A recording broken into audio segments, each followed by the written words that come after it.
मेरठ की बात करते हैं। भाजपा नेता सुनील भराला को धमकी देने वाले मारूफ पर शिकंजा कसा जा रहा है। आईजी रेंज प्रवीण कुमार ने 50,000 रुपए के इनाम घोषित कर दिया है और इस इनाम की जो राशि थी पहले 25,000 थी, इसे बढ़ाकर अब 50,000 किया गया है। मारूफ के खिलाफ लुकआउट नोटिस भी जारी हुआ है।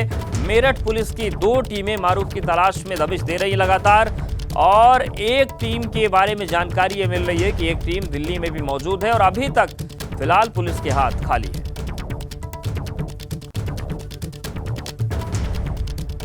और हमारे साथ हमारे सहयोगी सनुज जुड़ गए हैं। सनुज, जिस तरीके से धमकी का मामला आया था, यमराज के पास पहुंचाने का मामला आया था, इनाम की राशि तो बढ़ रही है लेकिन जो आरोपी है वो पकड़ से बाहर है।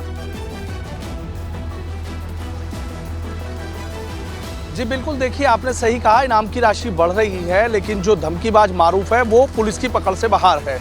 देखिए पुलिस की 2 टीमें हैं, एक टीम लगातार दिल्ली में डेरा डाले हुए है और एक टीम अलग अलग जो उसके परिवार के लोग हैं, परिचित हैं, उनके यहाँ पर जो पुलिस है वो लगातार दबिश दे रही है और इसी के साथ ही अब मारूफ की गिरफ्तारी के लिए एसटीएफ को भी लगा दिया गया है। हालांकि मारूफ कहाँ है ये अपने आप में एक बड़ा सवाल बना हुआ है, लेकिन जिस तरीके से मारूफ एक सिंडिकेट चलाने का काम कर रहा था, चाहे गाजियाबाद की बात हो, चाहे नोएडा की बात हो, चाहे दिल्ली की बात हो, चाहे उत्तराखंड की बात हो, इतने लंबे मारूफ के हाथ थे तो ऐसा नहीं हो सकता कि उसको कोई सपोर्ट ना कर रहा हो। तो कुछ सफ़ेद पोश हैं, कुछ अधिकारी हैं, ऐसे उन लोगों के नाम भी निकलकर सामने आ रहे हैं। बहरहाल जो पुलिस की तफ्तीश है वो धीरे धीरे आगे बढ़ती जा रही है। पहले 10,000 का इनाम, फिर 25,000 का इनाम और उसके बाद आईजी रेंज प्रवीण कुमार ने 50,000 रुपए का इनाम मारूफ पर कर दिया है। देखिए मारूफ एक तरीके का जो हनी ट्रैपिंग का सिंडिकेट चला रहा था, इस तरह के तमाम आरोप लग रहे हैं मारूफ के ऊपर, प्रॉपर्टियों पर अवैध कब्जे करने, रंगदारी मांगना, ये तमाम चीज़ें भी निकलकर सामने आ रही हैं। 2018 में गाजियाबाद में एक मुकदमा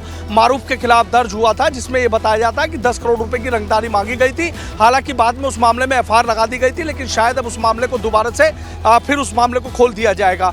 ये तमाम सवाल है। देखिए मामला बेहद गंभीर है।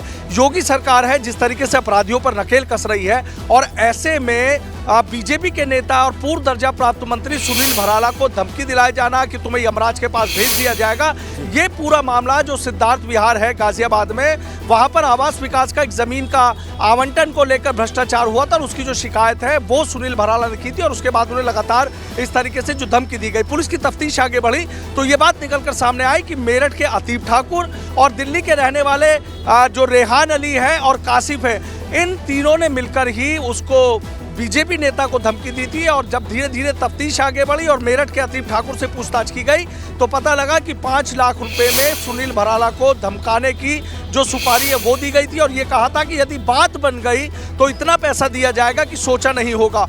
बात बन गई का जो सवाल है उस पर पुलिस गहनता से जांच कर रही है कि आखिर ऐसी क्या वजह थी, क्या इसके पीछे की बात थी, क्या बिल्डर को जिस तरीके से उसकी शिकायत की गई और उसके बाद सुनील भराला को धमकी दी गई। तो तमाम ये इसमें जो 3 किरदार हैं, एक बिल्डर है, एक सुनील भराला है और एक मारूफ है, का तो मामला है और बात बनने पर जो मुंह मांगा पैसा देने की बात हुई, ये सब जाँच का विषय है। फिलहाल शुक्रिया समझ आपको जानकारी।